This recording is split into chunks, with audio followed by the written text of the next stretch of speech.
earlier this year are no longer going to be used by Minneapolis police. Mayor Jacob Fry issued a statement Tuesday announcing the permanent prohibition of all no-knock warrants.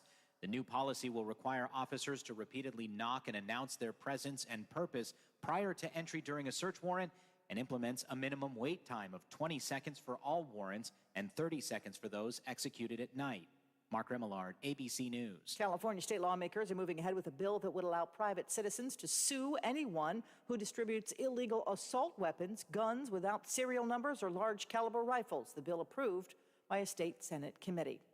And another win for Grammy winner Ed Sheeran. I'm in love with this one in court, however. This morning, he won a copyright challenge to his 2017 Shape of You. A British judge ruling Sheeran neither deliberately nor subconsciously copied part of a 2015 song called Oh Why. This is ABC News. 70% of the Fortune 100 choose Zoom. With phone, chat, workspaces, apps, events, and video in a single platform, Zoom powers all your communications. Large enterprises, small businesses, and individuals use the secure Zoom platform to enable new ways of working, learning, hosting events, and supporting their customers. And now you can save 15% on meetings, chat, and phone with the Zoom United bundle. Visit zoom.com/bundle. Zoom, how the world connects. I'm Sherry Preston, ABC News. I'm Dave James on the Ohio News Network. New documents have come to light on why an Ohio State University fraternity was previously suspended for 4 years. Andrew Kinsey with O&N affiliate WBNS TV in Columbus reports. The Acacia fraternity WAW chapter was put on suspension after violating the student code of conduct. According to one incident report, a student complained of being told to do unpaid slave labor. In another incident report, a roommate of an Acacia member said his roommate was panicking about having to spend 3 days in an Acacia house basement. The fraternity is on suspension until 2026. Delays are continuing in the murder trial of Columbus Dr. William Husel, accused of administering fatal painkiller overdoses to 14 hospital patients. More from ONN's Yolanda Harris. Closing arguments are being pushed back to Thursday morning. They were supposed to start this past Monday, but the court says the attorneys are still working out some issues. Husel faces 14 murder charges in the case. I'm Yolanda Harris. A 17-year-old junior at Mason High School north of Cincinnati is running for the Ohio House of Representatives as a Democrat. If Sam Cowell wins the nomination, he would be the required age of 18 by the time the general election took place in November. The Cincinnati Enquirer reports the youngest lawmaker in Ohio was 18-year-old Derek Seaver of Minster in western Ohio, who won in 2001 and served 3 two-year terms in the House. I'm Dave James on the Ohio News Network. Calls and conversations continue in less than 3 minutes as the Watchdog Morning Show with Howard Monroe continues after this. Over the years, you've brought opioids into your home. They helped when you were in pain, and you held on to them just in case. But holding on to opioids puts your family at risk. Learn more at www.fda.gov/drug disposal. Once again, Toyota is the best resale value brand according to Kelley Blue Book's KBB.com. So stop waiting and check out a new Camry, available with all-wheel drive and a 24-valve V6 engine, delivering an impressive 301 horsepower. Or check out a stylish Venza with an all-hybrid powertrain and 40 miles per gallon. Visit buyatoyota.com and reserve yours today. Toyota, let's go places.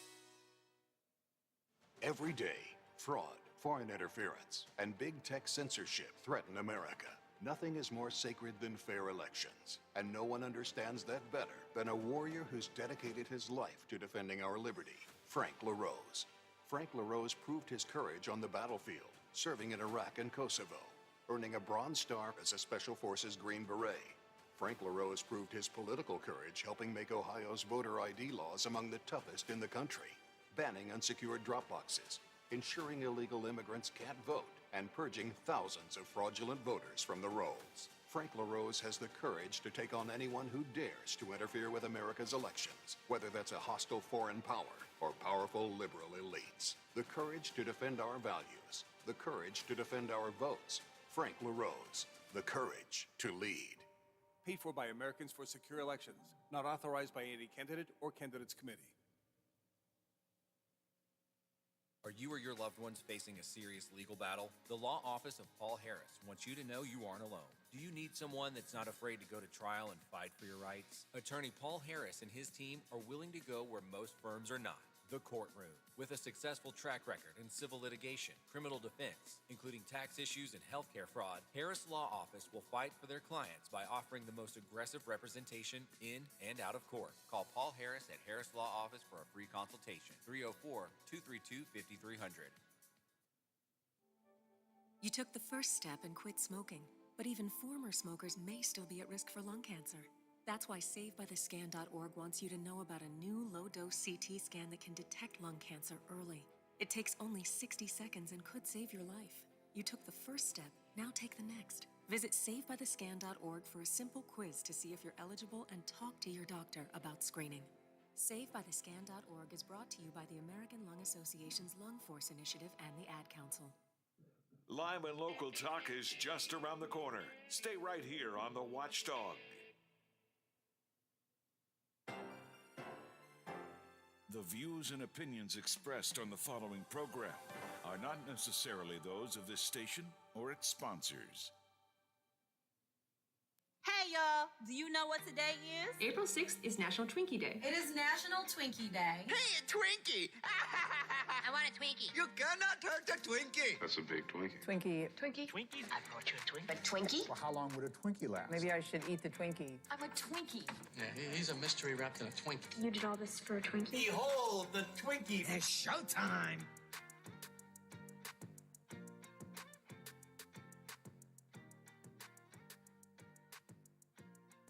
Conversations you care about with people you know. This is the Watchdog Morning Show with Howard Monroe on WKKX and WVLY. You a Twinkie fan, Biff? Yes, I am. Yeah, I could use it. I haven't had a Twinkie for a long time, though. A Twinkie wouldn't be bad. Yeah, nice cream-filled cake there. I like that. Today is National Twinkie Day. Good day to feed your Twinkie habit. 50 degrees, Wheeling, Ohio County Airport, 48 here at the home studios, 48 at the Robinson Auto Group Studios, downtown Wheeling, in the heart of the Ohio Valley. Warmer day ahead, looking for a high of 65 degrees. Mostly cloudy skies throughout the day. Start to see some rain coming in late afternoon, early evening. Could see some storms mixed in with those, so be aware of that. Not terribly bad storms, but they'll mix in with the rain during the day. Tomorrow, 60, and again with some scattered showers. Where have we been and where are we going on this edition of the Watchdog Morning Show? In a matter of moments, we'll talk to our friend Matt Robeson, political analyst, former campaign consultant, and former congressional staffer, about a couple of the big issues pending on the national scene. We haven't talked much about the Ginny Thomas emails, for example, Clarence Thomas's wife's emails to some of the Trump staffers seemingly encouraging, the overthrow of the government. We'll talk about that. The Supreme Court nomination, and Matt's got some thoughts on how Democrats can focus their money perhaps a little bit better to lead to more success in the elections. We'll talk about all of this with Matt Robeson coming up in a bit. We talked earlier to Marshall County's EMA director, Tom Hart. He was telling us why he and the health department asked the county commissioners, and the commissioners agreed, to end the state of emergency for COVID in Marshall County. Now, Governor Justice statewide says we must still keep the state of emergency. I think he just wants to hold on to his executive powers. But in Marshall County, they've officially ended the state of emergency. Here we go again in Ohio. It's their turn now to propose a bill against the teaching of critical race theory and divisive concepts. I continue to ask, how do you teach America, and history in particular, if you can't talk about the things that have been controversial? We are a country that was created out of and continues to be struggling with divisive concepts. Race among them, sexuality among them, sexism among them, a variety of things that we have had conflict in. Religion is a divisive concept. So these divisive concept rules just absolutely drive me crazy, but they're introducing one in Ohio. It is a combination of the anti-critical race theory bill and the Don't Say Gay bill out of Florida. Like the best of all the worlds of miserable bills. Bring them together and introduce them. One of the two women who introduced the bill in Ohio yesterday, when asked by reporters in the State House to talk about her bill, she said, "Don't harass me, don't harass me." They were asking her questions about her bill. "Don't harass me." And then she literally ran away from him. Doesn't that tell you something right there? When you don't even want to answer, why did you do this bill? What's your point of this? Don't harass me, don't harass me. We talked about that. We'll talk about that more, I think, maybe tomorrow. I'm going to bring some guests in to get into that. Federal officials say some of Jim Justice's companies are failing to make timely payments on court-ordered settlements. Now, Justice attorneys say, no, we've brought everything current. Everything is current. The federal folks who are on their side of the settlement say, well, yeah, every time we bring suit, then you pay up, but you don't do it in a timely fashion. Stephen Adams has been reporting on this, and I think we'll talk to Stephen probably tomorrow about that. Stephen also has a story I want to take 1 second to talk about here because I think it's a really big one. Congressman Alex Mooney, currently the 2nd District Congressman and currently in a fight for renomination with incumbent Republican Congressman Dave McKinley because of our redistricting. So McKinley and Mooney, as you know, the premier race in the upcoming primary. The two are slinging mud at each other like crazy. Mooney has already been under ethics investigation for using campaign money for personal business. Remember, he went to Chick-fil-A and put it off on his campaign account. He took one of his kids fishing and said, well, but I met some constituents while I was there, so that's campaign work. He's under investigation for that. He kind of dodged the question when I tried to ask him about that. A story in a Capitol Hill News publication yesterday now says the congressional investigators are probing Mooney for the possible use of staff to do personal errands for himself and then tampering with documents. Roll Call magazine reported yesterday the Office of Congressional Ethics has sent letters to people linked to Mooney seeking additional information for a second investigation into the congressman. The letters sought information, quote, related to potential misuse of congressional or campaign funds or resources by Congressman Mooney or his campaign, including misuse of congressional staff time for personal errands, campaign work, or other unofficial purposes. Stephen Adams, our friend from the Ogden Papers, reached out to Alex Mooney, and his campaign team has not yet responded. We'll follow up more on this tomorrow with Stephen, who's following up on it today. But this is now the second ethics violations that are being investigated against Alex Mooney. 8:16 is Matt with us? Biff, is Matt with us? Yes, just got Matt on. Okay, very good. Well, let me bring Matt Robeson in. Matt is a former congressional staffer and a former campaign consultant. He's one of our political analysts. Matt, good morning. Welcome to the show. Good morning. Great to hear your voice. Listen, you probably did not hear me talk about this story, but I actually would like to get your take on it because it involves congressional staffers. West Virginia Congressman Alex Mooney is under a second ethics investigation, according to Roll Call magazine, for, and I will quote from the letter that was sent to his office, potential misuse of congressional or campaign funds or resources, including misuse of congressional staff time for personal errands, campaign work, or other unofficial purposes. You were a campaign staffer. Did you ever have to run personal errands? Were you ever asked to do something that maybe made you a little bit anxious about whether it was the right thing to do? Oh, this one's really tricky because you are not allowed to use your congressional staff to do personal errands, to otherwise impose on them. It's not like, this isn't a Downton Abbey situation, right? Like it's not like they're your servants. On the other hand, congressional staffers do personal work for their bosses and their spouses all the time. We do. It's just part of the culture. And most of the staff do these things willingly and happily, because what you're trying to do is generally support your boss. She or he is working incredibly long hours. They're traveling. You're spending half the week, across the country from where you live, away from your family, away from your kids. And you're trying, look, when I was a chief of staff or a member of Congress, part of what I'm trying to do is keep the whole enterprise going. And everyone on the team usually is happy to pitch in with that. So, if it's a matter of, I'll give you a dividing line thing. If your boss says, oh, hey, someone's got to get my dry cleaning because I need to have a suit to wear to this event, then of course the staff is going to make sure that gets done because that's important. Is that official business? No.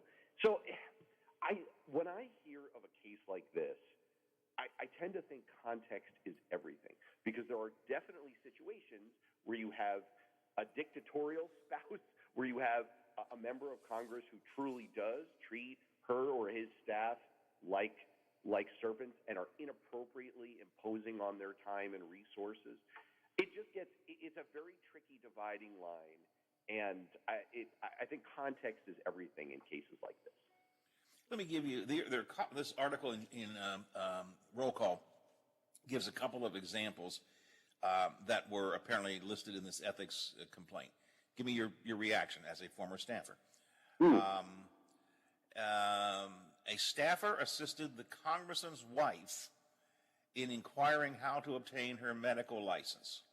Another example, a staffer contacted a mine museum in Beckley to obtain information for a school project for one of Mooney's 3 kids, as well as driving Mooney's children to private events and for errands on behalf of the kids.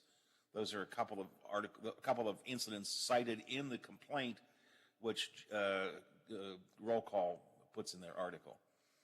Your reaction? Yeah, they all fall into a gray area. So the rule is, first of all, you're not supposed to use official resources that the taxpayers of America are paying for in order to advance your personal interests or especially your interests, right? So what would really be a red flag here is if you're using congressional computers and time in a congressional office to do campaign work. So it doesn't sound to me like those red flag issues are here. Where, again, it kind of falls into that sort of gray zone is, staffers all the time may be sitting at their desk and they might say, well, for the next few minutes, I'm going to be on lunch break and I'm going to do a few, personal errands on my own time. I'm going to use the internet on my own time. And you might be doing a favor for the member of Congress or their spouse or their kids who you might know and like and generally want to help. To me, what would trigger the issue here is someone in a position of authority over you telling you that you must do this? Is this an instruction to you? You had better get this done, or is there an implicit obligation to do this as part of your job? If you're being compelled to spend time for personal, non-official business as part of your employment, then yes, that does cross a line. But context, again, would be everything in a case like that. This is the second ethics investigation opened up for Alex Mooney. The previous investigation came to the conclusion that Mooney had used campaign donations for personal purchases, trips outside his district, for food, for his personal car, and more. Mooney's response to that had been that an example was he had gone to Chick-fil-A and expensed the meal. Chick-fil-A. He can't even afford Chick-fil-A. He went to Chick-fil-A and expensed the meal and on his campaign. And his argument was that there were constituents in the building, so that was like a campaign event because he saw constituents. His argument basically was everything he does that he sees a constituent, he can then put off on his campaign expenses. He took his son on a fishing trip and bought a bunch of equipment, which he expensed. But again, he said, well, while I was there, I saw some of my donors and constituents, and so it really was a campaign event. these things sound to me like they're sliding close to the edge, but I'm intrigued about your perspective on it since you were actually in there as a congressional staffer. It's tricky. All of this stuff is really tricky. I will attest, and there's nothing partisan in this. It hits members of both parties. It's really hard, given the way the campaign rules are written. What is an expensible thing? What is not? What's kind of done in good faith? What's not? My reaction to this, and I might be biased here, but that's just me. My reaction is this is pretty thin gruel to me. It doesn't rise to the level of. I mean, look, maybe we've just all had the window shifted for us in terms of what constitutes bad behavior in campaigns these days. But this sounds like some really low-level stuff where, maybe a letter from the Federal Elections Commission clarifying, hey, here's our interpretation of what you can do and what you can't. So in the future, don't expense your Chick-fil-A. But good gracious, are we really going to go after a member of Congress for an inappropriate use of a chicken sandwich? Well, I think, though, the totals have added up quite significantly. That was a specific example. I'm looking for the numbers here. I want to say $40,000. Mooney is accused of spending more than $40,000 on these kinds of personal purchases. He has paid the campaign back $12,000 after the allegations came to light. So it's, as you say, context is everything, but I also think cumulativeness is everything, too. Well, that's a fair point. That's a fair point. I mean, if this is, and I'm trying to apply a common sense standard. Just to take a step back, what are we trying to achieve with these kinds of rules here? We're trying to prevent politicians from turning their campaign funds, and especially their taxpayer funds, into a big piggy bank. I draw a little bit of a common sense line here. Aside from whatever the statutes are, to me, there's a common sense difference between if you're using taxpayer funds for your personal benefit, that is a bigger issue to me than if you're using campaign funds. Using campaign funds for your own benefit is not great. But to me, there's a big difference there because all you're really doing is dissipating donor funds. I think a lot of the money that donors give to campaigns is a waste anyway. I think you and I are going to talk about that today. So to me, that doesn't shock the conscience as much as the idea of, this is money that we paid in taxes on April 15th, and somehow a member of Congress is lining her pockets with it. That is a bigger problem to me. You're right. Cumulative effect matters. If there's a pattern of behavior, that's something that is recognized under the law, is a pervasive pattern of behavior. And if you're doing this and little bits add up and essentially you're funding your lifestyle through your campaign, that is a no-no under the law. You should not be doing that. So, once again, I'm going to fall back on context is important here. Are these, a series of unconnected, low-level violations? That's sort of one thing. If it does really add up to a big pattern of behavior and using your campaign funds as a slush fund, that's sort of a horse of a different color. All right. I didn't mean to throw this at you cold, but the story's just a morning story that I'm reading through, and I thought, well, it's about congressional staffers and how they operate, so you were one, thought I would ask you. Matt Robeson is with us, our political analyst here. We're talking about, I got a bunch of stuff to get into. But let me tap in yet again for a second, another unexpected issue here, Matt, to your thoughts on, as a former congressional staffer. It looks like earmarks are back. We now call them, what do they call them?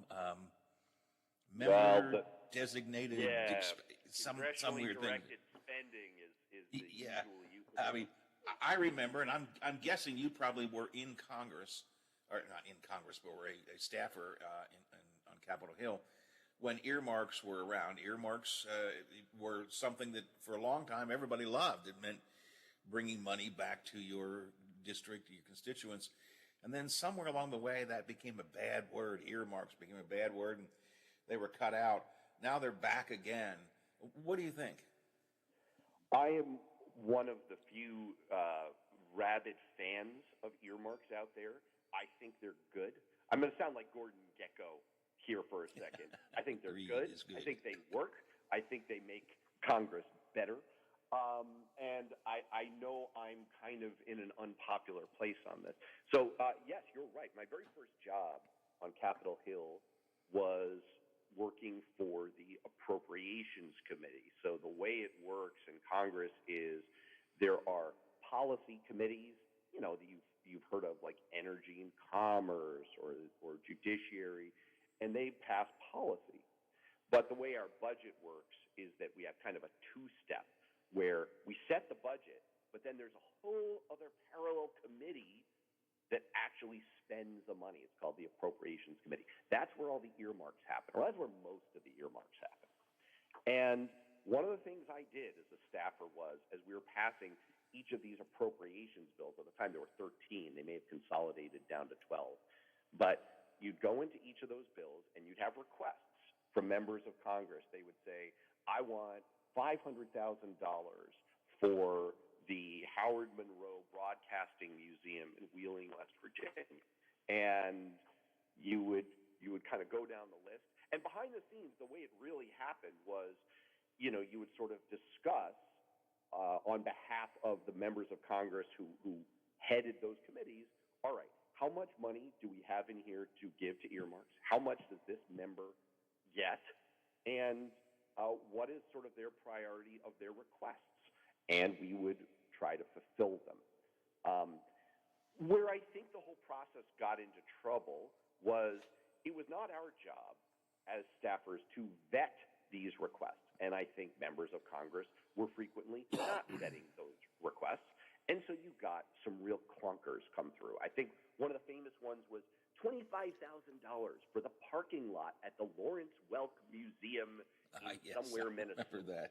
And, you know, it just created a very rich target list for Republicans to go after as part of the campaign in 2010 to say... Wasn't the infamous Bridge to Nowhere an earmark? It was an earmark, although it went through a slightly different mechanism. But yes, basically it was an earmark. And it was a bridge to nowhere. It truly was. So you would get these egregious examples that I think were really, they told the wrong story. Because 99% of the time, what you really have happening here is something that I think conservatives should be in favor of, which is, I'm going to put this in their terms.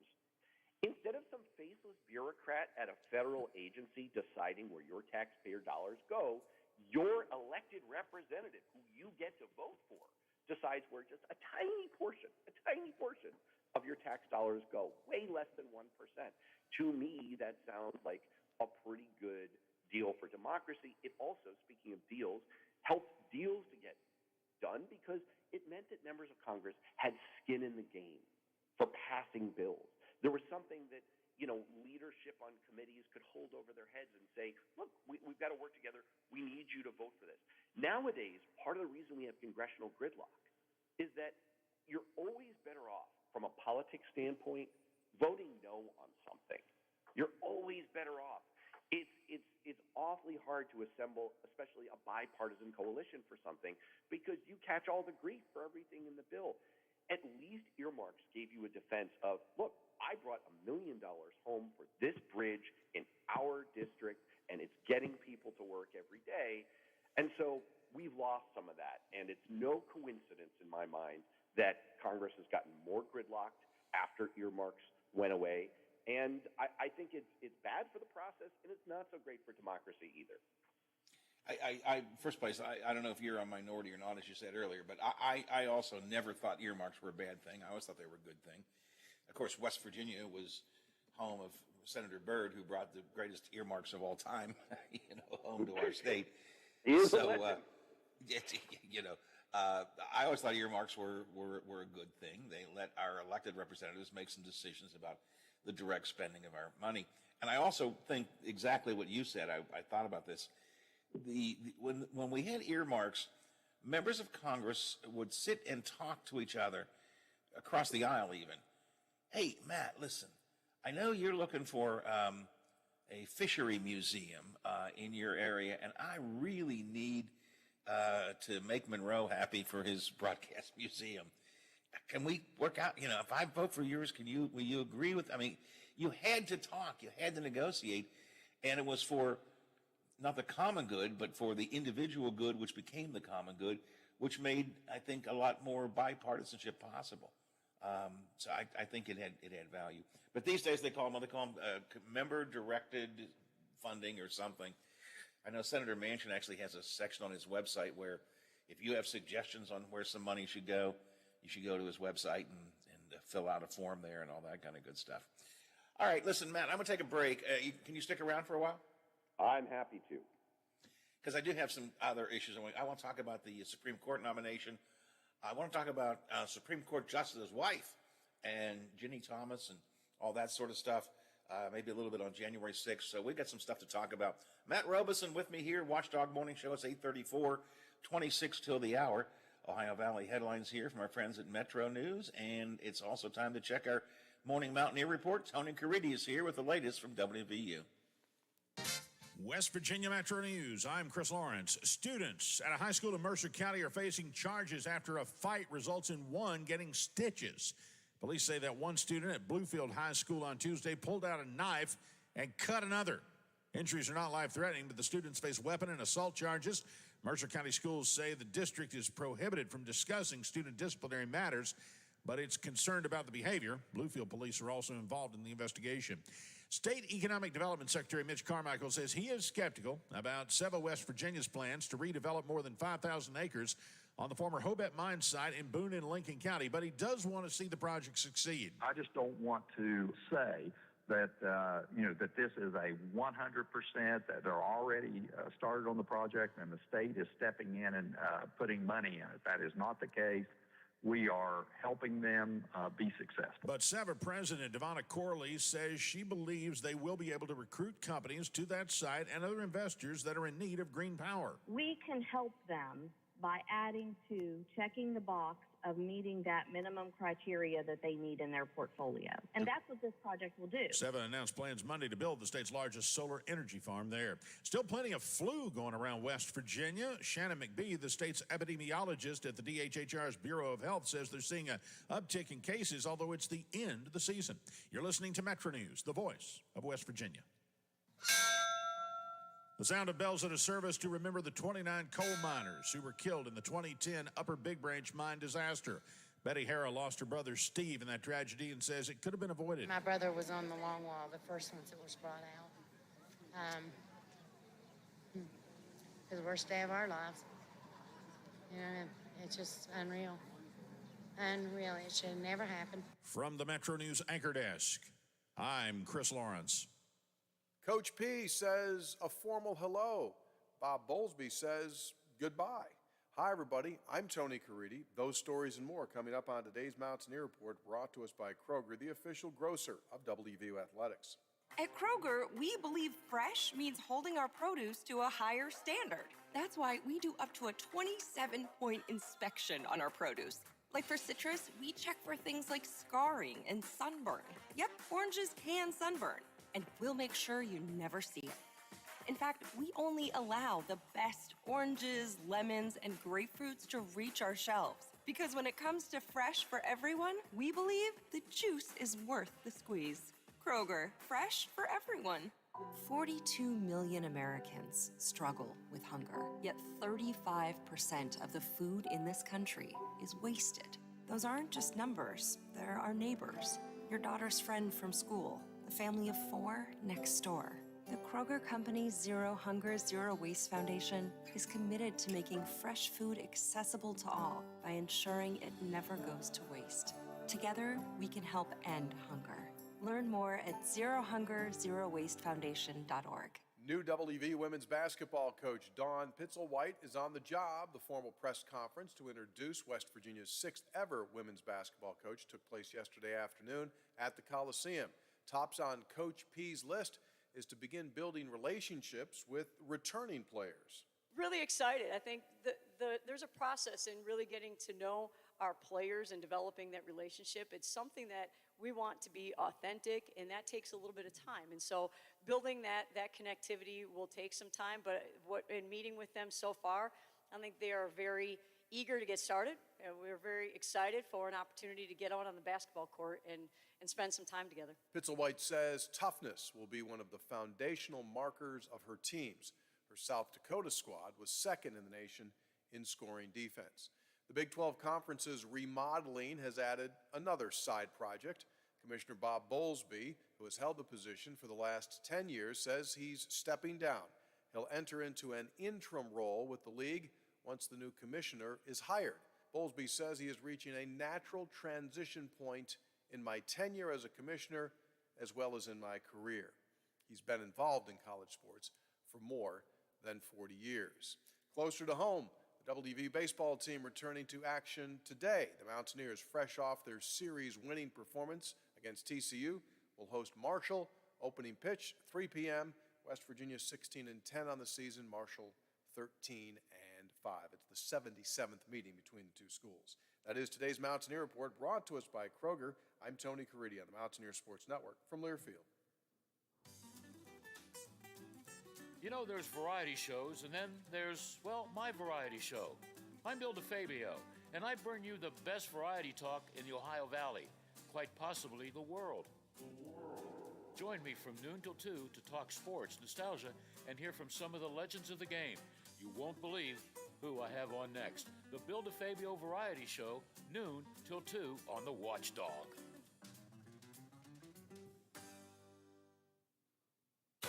Once again, Toyota is the best resale value brand according to Kelley Blue Book's KBB.com. So stop waiting and check out a new Camry, available with all-wheel drive and a 24-valve V6 engine, delivering an impressive 301 horsepower. Or check out a stylish Venza with an all-hybrid powertrain and 40 miles per gallon. Visit buyatoyota.com and reserve yours today. Toyota, let's go places. Introducing our new redesigned 7 News app. Our new app features a sleek, modern design, an easy-to-navigate home screen with quick access to local news content and a localized weather forecast. Subscribing to notifications is easier, and with one tab, you have access to recent push notifications. There are more ways to watch and find video. To get the new WTRF 7 News app, just update the latest version or download the WTRF 7 News app in your Apple or Google Play Store by searching WTRF. Did you know Greer Lime Company's products are used in a variety of environmental applications that impact your everyday life? For example, Greer's Quick Lime and Hydrated products are fundamental to the key processes in drinking water and wastewater treatment, and their high-calcium limestone, Quick Lime, and Hydrate products are used in the removal of acidic pollutants from power plant flue gases. Greer's products are also used in coal mines to treat acid mine drainage and as alkaline amendment. Learn more online at GreerLime.com. 1 in 3 adults has prediabetes. 1 in 3. That means it could be you, your football buddy, your football buddy, or you, your best man, your worst man, you, your dog walker, your cat jogger. While 1 in 3 adults has prediabetes, with early diagnosis, prediabetes can be reversed. Take the risk test at doihaveprediabetes.org. Brought to you by the Ad Council and its Prediabetes Awareness Partners. Hey, man, what can I get you?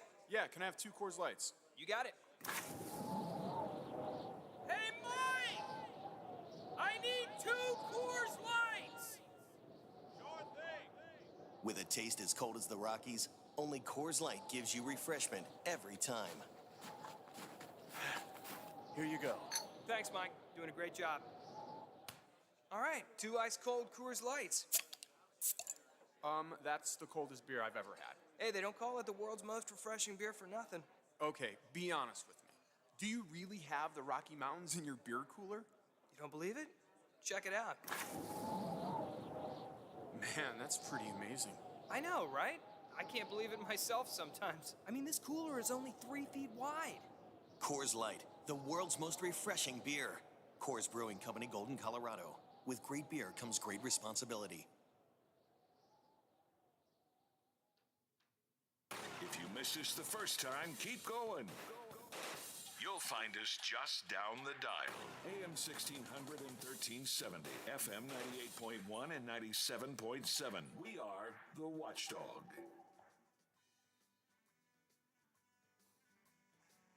Great conversation continues now on the Watchdog Morning Show with Howard Monroe. Coming up at 9 o'clock, it's a Wednesday. That means it's the Legislative Watchdogs. The gang will be in to talk about all things happening in West Virginia and across the nation, too, on the political front. And in the 9 o'clock hour today, maybe the Watchdogs will be able to make this announcement for you. The newest Supreme Court Justice appointee in West Virginia will be named. You remember Evan Jenkins resigned from the court a couple of months ago. Literally showed up as a lobbyist 2 or 3 days later, but resigned from the Supreme Court, and so the governor has to appoint someone else to replace him. The new appointment will be announced, expected to be announced between 9 and 10 o'clock today. Hoppy Kercheval at 10:06 today will talk to whomever he or she may be. The new Supreme Court appointee will be on with Hoppy coming up today at 10:06. Also, the Transportation Secretary, Jimmy Riston, will be on with Hoppy today talking about an upcoming big announcement later on today. And Biffy, the bromance continues. Chris Steyerwalt, formerly of Fox News, now from the Dispatch and the American Enterprise Institute, with his commentary on the day. And then it is a busy day because coming up today at noon, Wheeling Mayor Chad Elliott. Let me try this again. Can you tell I'm not feeling well, Biff? Can you tell my mind is going a little off track here? Wheeling Mayor Glenn Elliott and Vice Mayor Chad Thalman will have Your Wheeling, no two ways about it. That's in at noon. Winging It with Sonia and Olivia at 1, and Butch Maxwell is in at 2 o'clock. And tomorrow here on the Watchdog Morning Show, we're going to follow up on the Mooney investigation. We're going to talk about Governor Justice's companies that are facing some claims of delaying payments in an agreed-on settlement. The Ohio anti-divisive concept law that's now been proposed. And Andy Garber is going to be with us. He is one of the candidates for the Ohio County School Board, so got a lot to do. Now, right now with me is our political consultant. Matt Robeson is a former campaign consultant and former congressional staffer, podcaster, talk host right now, and a writer for a number of the online magazines. And he's with us now to talk about some of the big issues of the day. Matt, we've always known that Clarence Thomas's wife was a conservative activist. I mean, that's been quite well known. I guess I didn't realize how radical, is that the right word to use? I didn't realize how much of a conservative activist she was until some of these recent emails that she sent to Trump administration folks during and around January 6th came out. What's your take on all that? I think you're spot on, and in many ways, since these text messages came to light, there were a series of 29 that were revealed going to then White House Chief of Staff Mark Meadows. It's brought to light just how much is going on here, and perhaps how deep all of this truly goes. So, I mean, I think most listeners are probably at least somewhat familiar with what was in these text messages. Ginny Thomas, the wife of Clarence Thomas, is writing things to Mark Meadows. So this is the wife of a Supreme Court justice writing to the White House Chief of Staff things like, Biden and the left are attempting the greatest heist in our history. And he is writing back, this is an undercovered aspect of this, in apocalyptic biblical terms. He's writing back with capitalization all over the place. This is a fight of good versus evil. Evil always looks like the victor until the King of Kings triumphs. Do not grow weary in well-doing. The fight continues. I've staked my career on it. And yikes. So that in itself is troubling.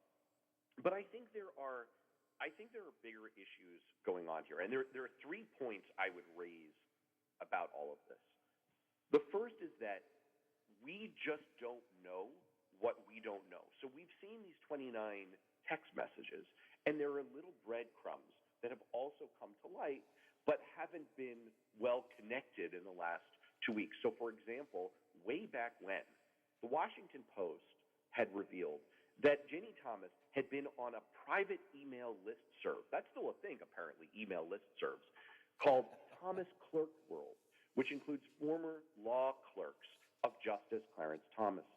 There's something like 120 people on that. It's been characterized in an article by Jane Mayer in the New Yorker by a highly placed legal analyst as this is an elite right-wing commando movement. All right? These are highly placed former law clerks throughout the legal world of Justice Thomas. And she, during that time frame, was agitating in the same terms as she was in these private text messages. And so she's essentially ceding the case for overturning the election to highly placed members of the judiciary and the legal establishment. We know that she posted on Facebook. We know she attended the January 6th rally. We know, because of these text messages, that she was emailing with Jared Kushner. And she had other contacts with people in the legal movement going on to try to overturn the election. And so the first question for me becomes, well, what don't we know? Because she also is communicating in these text messages in biblical terms. She is seeing this as the fight for America. The fight for saving Trump is essentially the fight of good versus evil. She believes right-wing conspiracy theories that Joe Biden and other Democrats are about to be rounded up and put on a barge outside Gitmo. And so it would boggle the mind to believe that these text messages and emails and communications on listservs were all that was going on. And we don't know what else was going on. And I have more to say about that, but I should stop there because all of this in itself is pretty disturbing. Should Clarence Thomas recuse himself from any cases involving January 6th because of this? Yes, he should. And it's actually kind of, the cat is sort of out of the bag. So first of all, the simple legal answer to your question is that there is an existing U.S. statute, 28 U.S.C. Section 455. I had to look this up. I didn't know this offhand, believe me, that says that justices have to disqualify themselves from any proceedings in which their impartiality might reasonably be questioned. And we know from the text messages that Ginny Thomas refers to a conversation with her best friend, which is the term that, she uses for Clarence, for her husband. And we know from previous testimony from friends of theirs that they speak. She is the only person that he listens to, according to reporting from close friends of theirs. They talk all the time. And so, yes, under a plain reading of existing statute, he should recuse himself. But I hear a but here coming, Matt. I hear a but coming. Well, yes, the problem is that he's already participated in 2 cases related to the 2020 election. And there's a third case, Eastman versus Thompson, that is on its way to him. And there's no indication that he's going to do this. The issue for me, though, is I think this isn't just about January 6th. Now, that's sort of like, how was the play, Mrs. Lincoln? What else could there be? But I think there's a deeper problem going on here because, as you say, Ginny Thomas has been involved in right-wing activism as a blanket term for a long time. But there are all kinds of very strange connections going on that, for me, raise the question of, should Justice Thomas even be on the court? Because it certainly seems like there's sort of an inside man on the court right now. So, for example, Ginny Thomas has served on the advisory board of a group called Turning Point USA, which the founder of that group has boasted of sending busloads of protesters for the January 6th rally. Okay. Well, she's also, in 2019, she announced a political project called Crowdsourcers. One of her 4 partners is the founder of Project Veritas, James O'Keefe. That's that group that shows up and tries to record people at the New York Times or politicians, and then they edit the videos to make them look bad. Well, they have petitioned the Supreme Court on an issue before the court. There's another foundation she's involved with, also with a petition before the court. And so she's already indirectly involved in cases before the Supreme Court. We also know that she created something that she calls the Impact Awards. In 2019, she gave an Impact Award to Mark Meadows, of all people. And Meadows, in accepting the award, said, and I'm quoting here, Ginny was talking about how we team up. We actually have teamed up. And I'm going to give you something you won't hear anywhere else. We worked through the first 5 days of the impeachment hearings. So that seems to indicate that Ginny Thomas, wife of Supreme Court Justice Clarence Thomas, is working with the administration as part of the impeachment, which may end up before the Supreme Court. This is a pattern that's been going back for years, and there are ties here between her and the conservative establishment that are incredibly deep and that involve multiple issues that are coming before the court. So my point here is this. We know what we know, and the more we find out, the more we realize just how close we came in the weeks leading up to January 6th and on January 6th itself to the end of American democracy. That's no longer hyperbole. There's no exaggeration in this. I never thought it was, but we certainly are learning it more and more now.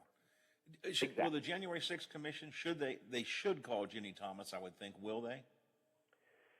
They should. They probably will. They'll probably end up in a whole host of issues. I mean, the problem is that this is such a clash of politics versus substance, and we've seen this over and over again as we deal with the fallout of having elected Donald Trump, is that you can make a very compelling argument. Indeed, we've heard this argument with both impeachments of Donald Trump, that if you do not take the legal step, the constitutional step, of trying to hold accountable or at least sanction in some way this kind of behavior, then you allow it and invite it in the future. And so many people passionately argue that it's incredibly dangerous to let this kind of thing go by without at least attempting the legal route, which is why the January 6th committee will probably try to drag Ginny Thomas in front of it. On the other hand, we've seen a lot in the last couple of weeks come out about, for example, it was reported that behind the scenes, President Biden is frustrated with Attorney General Merrick Garland for not pursuing a prosecution of Trump and his followers, and he believes that Trump should be prosecuted.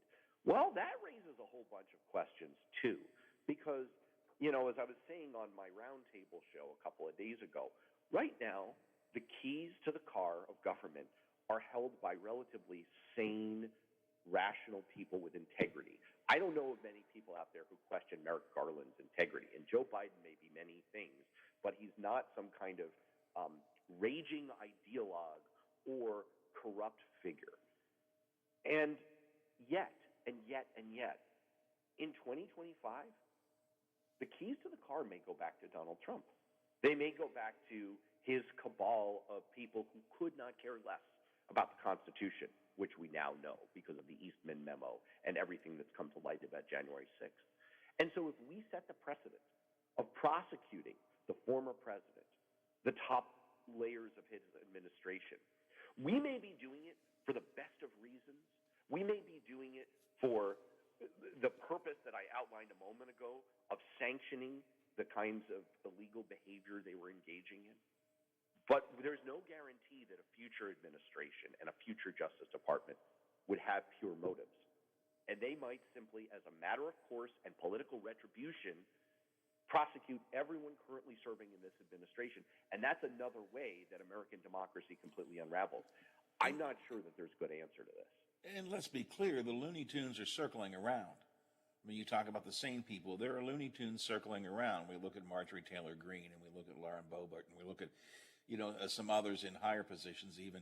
I mean, so it's not as if we've got a couple of stray crazies out there. They're gathering steam and coming together. So it's I think we have to be particularly vigilant. Matt, I'm out of time, and I wanted to talk about your funding ideas, but we'll do that maybe in a week or so because I got to go right now. Always enjoyed talking to you. People can check you out on your podcast, the Great Ideas podcast, and I always forget your other podcast. Beyond Politics. Beyond Politics and Great Ideas. You can find them wherever podcasts are available. And we'll talk to you again in the near future. Okay, Matt?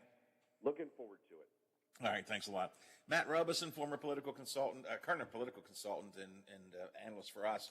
He is a former campaign consultant, former congressional staffer, and offers a lot of insight to us here from time to time on the show. Tomorrow, a lot of state and local stuff. We're going to talk to Andy Garber, who is a candidate for Ohio County School Board, part of our ongoing interviews with all the candidates, but particularly school board candidates. Also tomorrow, going to talk more about these new ethics allegations brought against Alex Mooney and a few other issues I got on the table, including the divisive concept issue growing again in Ohio. But for now, I got to go. I got to get out of here. Say sayonara, see you, bye-bye, farewell. I'll be back tomorrow morning, 7 o'clock, and we go around to the big gig. Are you back with me, Biff? I am here for a Thursday. We'll keep on doing it till we get it right. That could be a long time. Indeed.